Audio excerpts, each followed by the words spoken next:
Steering in most modern cars is assisted by hydraulic power, which makes the steering lighter to the touch. But as with most advances and modifications, it also means there's just one more thing to go wrong.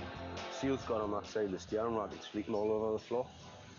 So just put a new rack on. The hydraulic fluid that bathes the steering rack mechanism runs through pipes contained by rubber seals. One of the rubber seals on this rack has clearly blown. Obviously the seal's gone in there. It's supposed to retain pressure and retain the fluid. When you push that like that, that one comes out. So obviously when you turn your wheel, it turns the rack back and forward.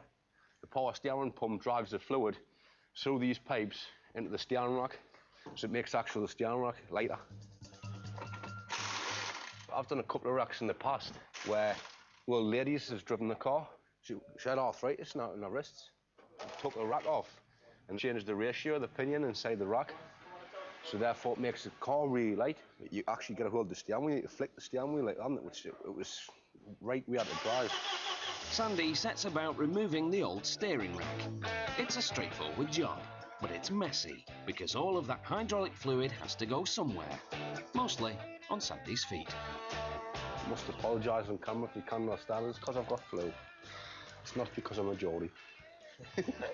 Replacing broken rubber seals is time-consuming, and if they're caused by damage to the rack, there's no guarantee that they won't simply blow again and again. Something worn there, my shaft might be worn or it might be bent, you know what I mean? You know, so you might replace the seal a couple of weeks later, or within a couple of days it might just burst again, so it's pretty pointless, isn't it?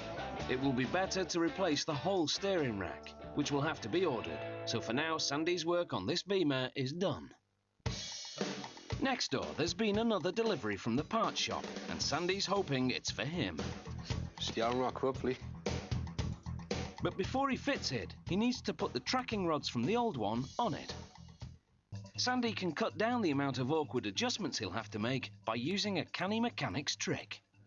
Just marking that, because when you normally take the rack off, you put your track reins back on, but if you put them on exactly where you took them off, so if you wind that off and count the threads where it's come off from, then all you do is set the tracking up after you've done it, you know. At least it's close. Otherwise, you maybe have one track rein that's right short, and you have one that's right long, and you have one wheel pointing that way and one wheel pointing that way. The detailed adjustment will be done later, but Sandy's thread counting will suffice for now. That's roughly where it'll come off. Then all he has to do is fix the new steering rack in place. But it's a tricky two-man job. Keep the rack slightly the last time, if you remember. The wheels are now dead on straight there. The tracker reins is where they went when they come off, and the steering wheel is now straight. So it'll just be a case of putting the wheels back on, putting everything back together, and getting it tracked, you know. And the silver BMW that had the power steering problem is almost ready to go. All Sandy needs to do is top up the hydraulic fluid and make sure the system is bled. I was moving the rack to the right and to the left. What that does, it purges the system. It's like any air that's trapped in the actual rack, it pushes it, because the way the rack works, it works in a circuit, like of oil.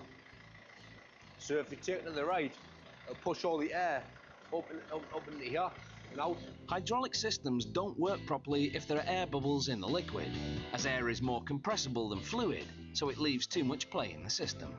By turning the car steering to full lock, any air bubbles are forced to the top of the fluid reservoir, where they can be bled off. That's what you got to do. You got to work back and forward so it basically bleeds the rack. That's it, job done.